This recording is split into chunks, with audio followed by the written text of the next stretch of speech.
हरे Krishna everyone. आज के Bhagavad Gita audio session में आपका स्वागत है। आज हम भगवत गीता के दूसरे अध्याय का 19वां श्लोक पढ़ेंगे। तो सबसे पहले मंगलाचरण। ओम नमो भगवते वासुदेवाय। ओम नमो भगवते वासुदेवाय। ओम नमो भगवते वासुदेवाय। ओम अज्ञानं त्रिमन्धस्य ज्ञानञ्जनशलाकया चक्षुरुन्मिलितं येन तस्मै श्रीगुरुवे नमः। नारायणं नमस्कृत्य नरं चैव नरोत्तमं देवीं सरस्वतीं व्यासं ततो जयमुदीरयेत्। नष्टप्रायश्च भद्रेषु नित्यं भागवत सेवया भगवती उत्तम श्लोके भक्तिर्भवति नैष्ठिकी। हरे कृष्ण कृष्ण कृष्ण हरे हरे, हरे राम राम राम हरे हरे। जय शिला प्रभुपाद की जय, शिला गुरुदेव की जय, कृष्ण बलराम की जय, श्री वृंदावन धाम की जय। टैगोर प्रेमानंदे हरि हरि बोल। हरे कृष्णा। तो आज का श्लोक है अध्याय 2 श्लोक संख्या 19। य एनं वेत्ति हन्तारम् यश्चैनं मन्यते हतम् उभौ तो न विजानीतो नायं हन्ति न हन्यते। भावार्थ और तात्पर्य जगतगुरु शिला प्रभुपाद के द्वारा। जगतगुरु शिला प्रभुपाद की जय। भावार्थ। जो इस जीवात्मा को मारने वाला समझता है तथा जो इसे मरा हुआ समझता है वे दोनों ही अज्ञानी हैं, क्योंकि आत्मा न तो मरता है और न मारा जाता है। तो यहाँ भगवान हमारी जो जीवात्मा है उसका जो गुण है उसको बता रहे हैं कि उसको कोई मार नहीं सकता, और जो ऐसा समझता है वह अज्ञानी है। तो तात्पर्य पढ़ते हैं। तात्पर्य। जब देहधारी जीव को किसी घातक हथियार से आघात पहुंचाया जाता है तो यह समझ लेना चाहिए कि शरीर के भीतर जीवात्मा मरा नहीं। आत्मा इतना सूक्ष्म है कि इसे किसी तरह के भौतिक हथियार से मार पाना असंभव है, जैसा कि अगले श्लोकों से स्पष्ट हो जाएगा। न ही जीवात्मा अपने आध्यात्मिक स्वरूप के कारण बद्ध है, इसे मारा जाता है या जिसे मरा हुआ समझा जाता है वह केवल शरीर होता है। किंतु इसका तात्पर्य शरीर के वध को प्रोत्साहन करना नहीं है। वैदिक आदेश है मां हिंसयात सर्वभूतानि। किसी भी जीव की हिंसा न करो। न ही जीवात्मा अवध्य है का अर्थ यह है कि पशु हिंसा को प्रोत्साहन दिया जाए।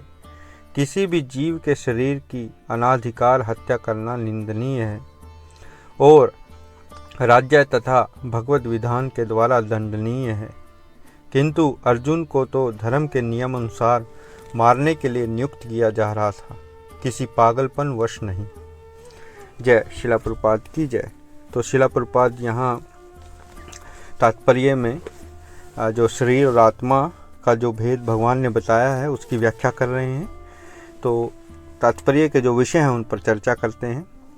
तो यहाँ प्रभुपाद बता रहे हैं कि जीवात्मा जो है आध्यात्मिक तत्वों से बनी होती है और इस भौतिक जगत के साधनों से उस तक पहुंचना असंभव है।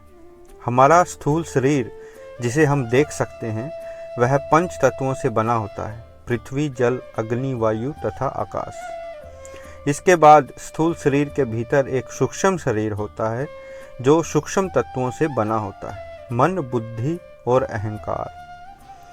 हालांकि ये सूक्ष्म तत्व भी भौतिक होते हैं और यह सूक्ष्म शरीर ही आत्मा को एक स्थूल शरीर से दूसरे स्थूल शरीर में ले जाता है। जैसे वायु बगीचे में फूलों की सुगंध को एक स्थान से दूसरे स्थान तक ले जाती है। यह भगवत गीता के 15वें अध्याय के 8वें श्लोक में दिया गया है।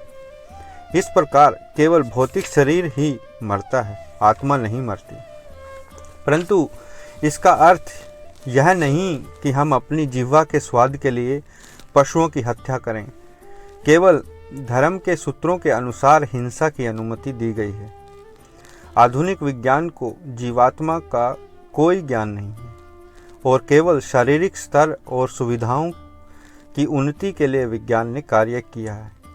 वैज्ञानिकों के द्वारा आत्मा के अस्तित्व को नकार देना बहुत आसान है, क्योंकि आत्मा को भौतिक इंद्रियों से या उपकरणों से नहीं जाना जा सकता।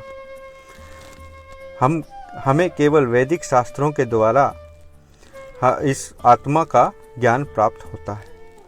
ये शास्त्र किसी माया से मोहित जीव के द्वारा नहीं रचे गए हैं, अपितु भगवान स्वयं यह भगवत गीता का ज्ञान हमें प्रदान कर रहे हैं। तो हमने देखा कि स्थूल शरीर और सूक्ष्म शरीर ये दोनों इस भौतिक तत्वों से बने होते हैं। स्थूल शरीर को हम एनर्जी बॉडी भी कह सकते हैं, क्योंकि मन, बुद्धि और अहंकार एक एनर्जी है, वो हमें दिखाई नहीं पड़ती। परंतु आत्मा इससे भी सूक्ष्म है और कहें कि आत्मा आध्यात्मिक है। और आत्मा जिस तत्व से बनी है, भगवान, क्योंकि भगवान का अंश आत्मा है, तो भगवान जिस तत्व से बने हैं उसी तत्व से आत्मा भी बनी है। और वो 3 तत्व हैं जिनको हम कह सकते हैं ब्लिश यानी कि आनंद, और इटर्निटी यानी कि जो शाश्वत, जिसको शाश्वत होता है, जिसका कभी विनाश नहीं होता, और नॉलेज और मतलब ज्ञान। इन 3 तत्वों से आत्मा बनी होती है, जो हम किसी भी भौतिक उपकरण से नहीं देख सकते। तो इस श्लोक से हमें यही ज्ञान मिलता है कि आत्मा बिल्कुल अलग है और उसकी संरचना अलग है और शरीर की अलग है। तो इस ऑडियो सेशन में इतना ही, और कल हम इससे अगले श्लोक पढ़ेंगे, क्योंकि भगवान अभी यहाँ शुरुआत में आत्मा की स्थिति को, आत्मा के ज्ञान को स्थापित कर रहे हैं। तो जो अगले आने वाले कई श्लोक हैं वो आत्मा के ऊपर ही होंगे। तो मैं यहाँ आपको याद दिलाना चाहता हूँ कि ये जो भगवत गीता ऑडियो सेशंस हैं, ये हरे कृष्णा वीकेंड न्यूजीलैंड में एक चैरिटी ऑर्गेनाइजेशन है, उसके द्वारा प्रायोजित किए जाते हैं। इस ऑर्गेनाइजेशन के हेड हैं हिज ग्रेस अम्बरीश प्रभु, जिनके निर्देशन में और उनके ही ट्रेनिंग से ये प्रोग्राम मैं आगे करता हूँ। और शिला प्रभुपाद जो हमारे फाउंडर आचार्य हैं इस्कॉन के, और उनके द्वारा जो भगवत गीता अनुवादित की गई है उसको हम पढ़ते हैं, और उनके जो तात्पर्य हैं उससे हम ज्ञान अपने जीवन में उतारते हैं। तो अपने जो भी प्रश्न हैं और टिप्पणियां हैं उसको मेरे व्हाट्सएप पर ज़रूर भेजें, और ये ऑडियो सेशंस अवश्य सुनें। और हमारी जो वेबसाइट है www.weekend-mvg.com उसको भी विजिट करें, और हमारी जो ऑर्गेनाइजेशन है, संस्था है, इसके बारे में और जानकारी प्राप्त करें। हरे कृष्णा। धन्यवाद।